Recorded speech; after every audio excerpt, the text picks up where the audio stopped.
Cool. Well, with that bumpy start, um, how are you? I'm good. Really Good, good. good. Yeah, how are you? It's a I'm busy doing really season for good you. too. Yeah. I like your hair. Thank you. I just had it redone. It was my first trim since October, and the first time I had redone my color since pre-pandemic. So it was definitely time. There are many things that I have been putting off. Yeah, that I'm now starting to feel like, all right, all Yeah. right. I had a doctor's visit the other day and they were like, "Have you done this or this or this?" And I was like, "Yeah, 2.5 years ago." Yeah, exactly. And it just like zoomed by, right? I just keep almost not even counting that time.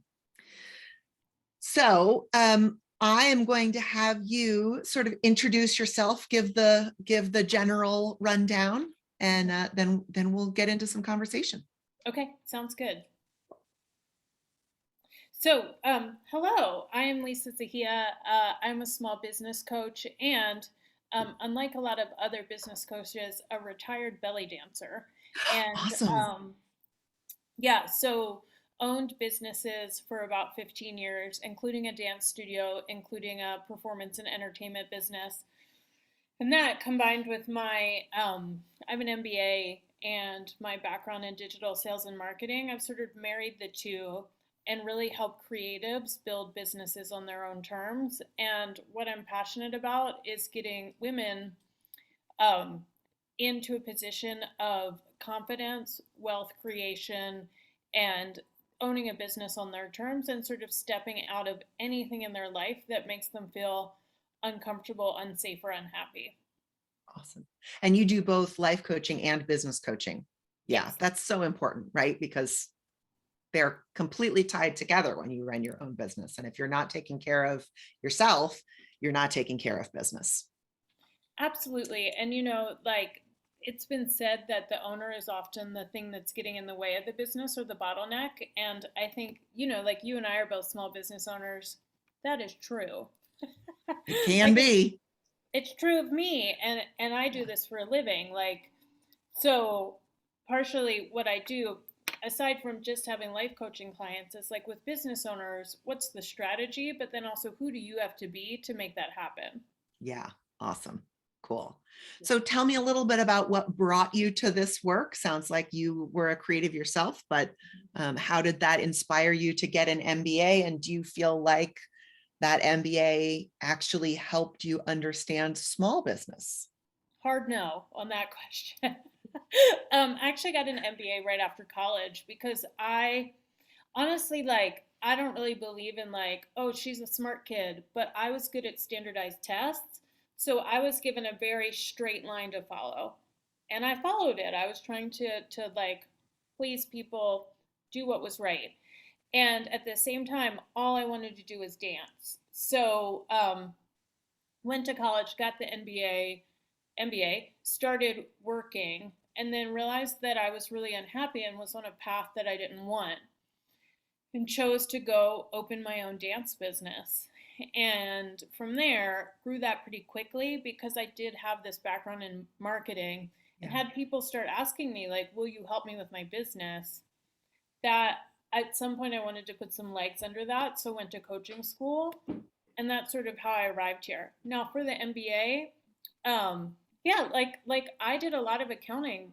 Did it help me do accounting for my small business? No. Isn't Um, that awful? I do think the MBA gave me exposure to how large businesses think and use data, Yeah. and that's really inspiring, especially for small businesses where we tend to run on emotion. Right. Right. And that was useful, but did it teach me how to be an entrepreneur? No, being an entrepreneur did. Yeah. Yeah. And I think that's sort of my standard line or assumption, because one of the things I hear all the time from our clients is this like apology for not knowing how to run their business. And I'm like, yeah, nobody does. Like people with MBAs know about giant international business, but there is no widespread teaching for small business entrepreneurship or even personal finance unless you go somewhere private, and do your own research and figure it out, which is really too bad. So I saw like in the little description on your website, which we'll make sure goes in the show notes, that you helped several businesses scale. And so the question that I have for you is, what do you think was the most important factor in scaling effectively? If I had to identify just one thing, Or it's, three, yeah, whatever. I might have more than that. Every time somebody's like one, I'm like, here's my three answers. I would say number one is the ability to identify, like, what's your magic? What is the thing that people come to you for because they're coming for to you? Because that removes you from being a commodity. And then how can we create a package or a delivery system for that that does not require your effort or hours? Because if you are an accountant and you are doing taxes, like, it requires a certain amount of your hours. If you're a therapist and you're offering sessions, that's not a scalable business. You grow to a ceiling that often will exhaust you. So, like, how can I identify what people love from me or love for my product? And then how can I package it in a way that, like, scaling is really the ability to grow without exhausting your time. Yep. And the other thing I would say is the ability to delegate.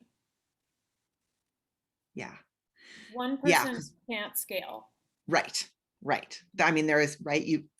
You are your own fishbowl in that case, and you've kind of pressed up against the little sides of it. Mm-hmm. So, that's one of the things that I hear a lot. I actually was talking to a client just the other day where she's very clear that her income is not enough to support her goals. But so she needs to hire someone else in order to be able to do that. And she's not sure how to be able to sort of work in that affordability. But when we were looking at her books, I was saying, I don't actually see where you can cut back here. The vast majority of her expense, like most small businesses, was on the people that were supporting her administrative stuff and keeping her clear for sales. And that because she was the only salesperson, she couldn't get people in fast enough. Right. So we're sort of working on the plan for that. But again, I think one of the pieces that, and this is why I love talking to other business coaches, is the piece that I don't think that I'm great at is marketing. And I don't think that I'm great at personal transformation, right? I think I'm great at support. I'm great at making sure that you don't feel shame, that that, again, nobody knows this stuff until they're told. There's no reason that you should have just absorbed this from the universe. But when it comes to that sort of emotional guidance, I'm definitely a little more task focused than people focused, right? So I go right to the well, let's build the system, and then you don't have to worry about who you are. So it's just so lovely to be able to make sure that my audience has the knowledge of where else to go if that's the thing they're struggling with, because I definitely don't want to approach every problem like I'm a hammer, so you must be a nail, right? That I like being like, I'm a hammer, what are you? And I think that there's something in what you just said about like that ties into the earlier idea that, like, you also can't scale by trying to be everything to everyone. So, like, if I was trying to scale either of our coaching businesses, it's what's the magic? Like, you just said what your magic is. So, like, systems, I hire out all my systems because I'm like, but I can take, like this client of yours, she also is having she's getting in her own way by being like, I can't teach anyone else to do it. I'm not enough. The thing I hear the most from women, I'm not enough. I like, who's going to want to talk to me about it? And stepping into a place of scaling and then getting creative about, like, can we do a course? Can we do something pre-recorded? Like, how can we go from one to one to one to many? Because then there's not a ceiling on the money. Yeah. Yeah. Yeah. Do you have a favorite course creation platform? Yes, Kajabi. Interesting. Okay. Yeah. I like all of them. Kajabi, one, maybe it's my favorite because I use it. Could But be. I've also found it to be the most flexible. And they clearly are deciding to do that, and they're also really deciding to target coaches, Hmm. um, and are doing some work. But if I want my private clients to have access to how to get in touch with me and call recordings, and then a full complete course that I want to forward to the next video when I'm done, Kajabi can do all of that, so it can support the different product offerings I have. Nice. And Kajabi also has more of the, I think, um, the sort of marketing funnel in too. Is that correct? It sort of takes care of the whole package rather than just being like, here are your videos like Vimeo does, or something that's Yes. really not a learning platform. It's just a video platform. It has both everything for the sales and the marketing funnel. That's awesome. Yeah. Yeah. That's really nice. Cool. Yeah. Yeah, I know that's one of the big ones, but there's so many out there that it's nice to just right hear who likes what. Yeah. Awesome. So tell us a little bit about who you love working with and what your favorite place to start is and how people can get in touch with you if they want what you've got. Yes, I have three favorite people because I never have one answer clearly. One Me neither. one is fitness, yoga, dance. That is my background, how to scale it, how to grow to more than one location, and how to take it online. Um, don't take advice from people who haven't done what you want to do. Like, that's my jam. My second one is coaches, creatives, service providers, anybody who's looking to go into a one to many model. My third one is craftspeople. I used to be the professor at the University of North Carolina, the business of craft. So and I have a special place in my heart for artists. Me too. Um, and that's a unique one to scale because you're doing handcrafted. Um, and then my favorite place to start with people is we have a variety of like from businesses at zero to businesses to over 1 million ways that we work with people, and each of those areas has their own individual needs. So we have a course that's sort of under the title of Z School, which is like instead of go to B School, go to Z School. Um, So and cute. within that, there's different ways of working with people, but I offer a one off assessment where people work one on one with me. And then I don't necessarily think you should like marry before you date. So it's a good way to get to know me and my coaching style. Yeah. Mm-hmm. Yeah. And what do you feel like are sort of the ranges where the questions start to change? Like, is it 1 to 150? Like, how would someone sort of self-identify, oh, I'm in this phase of growth, how do I move forward from here? Or is that part of the assessment? I think the number one marker is gross revenue. And I would say that probably over 200,000 is like zero to $200,000 is a giant range and a very different experience, but still are building baseline structures to support the company. And then I'd say like 2 to 750, and then 750 and up to about 3 million. Like I would put those three in different boxes. I understand that those are huge. The other Yeah. thing I would say is team size. Yeah. So are you just having admin support as contractors? I'd put that in the beginning where you're starting to learn how to manage. Perhaps you have a VA, perhaps you have, like the basic structures, bookkeeping, CPAs, things like that. And then there's first to third employee, and then there's a team of like three and up. And Yeah. as you know, like from a numbers perspective, the business changes dramatically when you start having employees. Right. Right. Yeah. And part of the reason I asked that question is because I'm in complete agreement with you, right? 0 to 200,000 is a huge range. And yet the questions and the struggles are all pretty similar, Yes. right? How do I manage my time? How do I service clients? How do I balance all of this stuff? How do I create the systems? How do I get my marketing to be proved out? And again, you may have a VA in there somewhere, but it's unlikely that you've got a bunch of people supporting you, right? You probably have a pretty sleek team. And then right around there, right? 200, 250, it's like, I can't do this by myself anymore. I really need to, scale up to the next level. And that's like getting your foot wet in the scaling idea of like, okay, now what, right? Employees or contractors, in-house, outside, what are the benefits? What are the differences? and the kind of new level, new devil thinking of like, okay, it's almost like starting a whole different business, even though it's the same. And hopefully some of those baseline problems have been solved already before you have to move into that.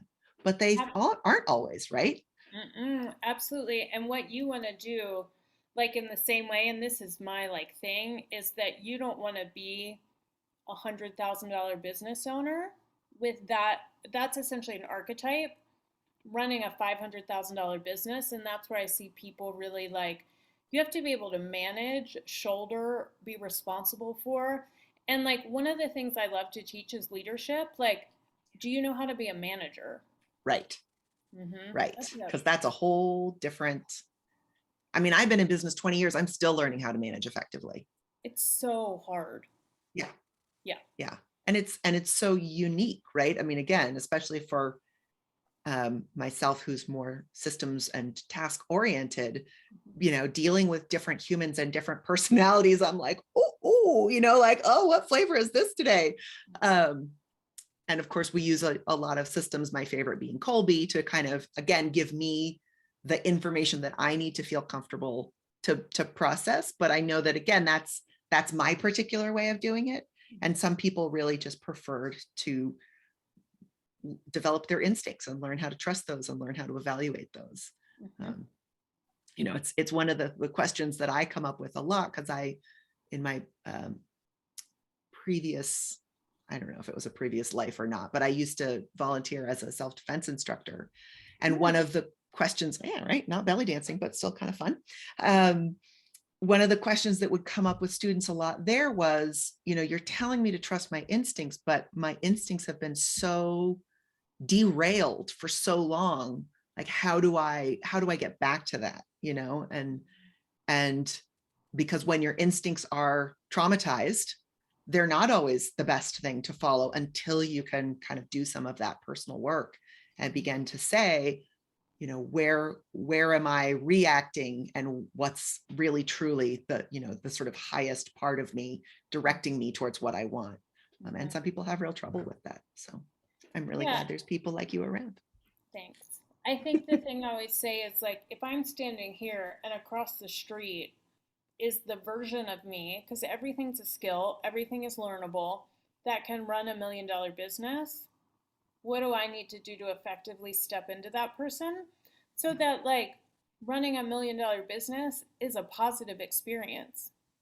I see a lot of people around that size of business who have the same mindset they did at 100,000 and they're miserable. Yeah. Yeah. So if you built it, how can I learn to trust myself? How can I learn to enjoy it? Yeah.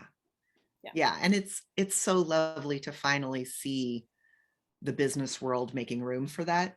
I feel like traditionally that was not really an option. And only in the last 20 years or so, maybe even 10, has there been this like, well, what does it mean? Right? Like, let's get rid of this idea of work-life balance and just admit that it's all life. And you shouldn't have to like slice yourself in half to be effective one place or another. Mm-hmm. So Yeah, absolutely. And like to truly do it as yourself. Like there are people who are going to be like, my business coach helping me grow this 7-figure business. Like I used to work as a belly dancer. Like you have to be okay with that. I am right. not willing to ever not say any part of my history. So like how can you bring your whole self into this? Yeah. And like also growth feels good. So like Yeah. how can I grow and enjoy the process? Yeah. Yeah. Awesome. Yeah. Great. Well, tell us how people can find you. And I don't know if you have like a little lead magnet you'd like to share with us that we can put in the notes, but Yes. yeah. Um, Lisa Zahiya, my last name Zahiya, is just unique enough that you can find me anywhere. So it's lisazahiya.com, and then my name on all the things. I even have TikTok, although I've never actually logged in. My assistant does it. I don't know. You don't do a belly dancing video on TikTok?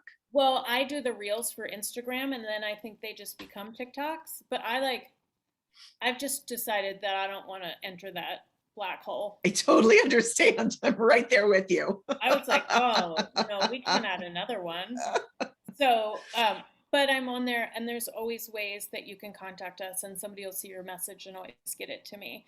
And I just did a master class on how to thrive in hard times. So, how can you run a business when the world is happening? And we have that up as a lead magnet as well as an ebook on how to pivot digitally.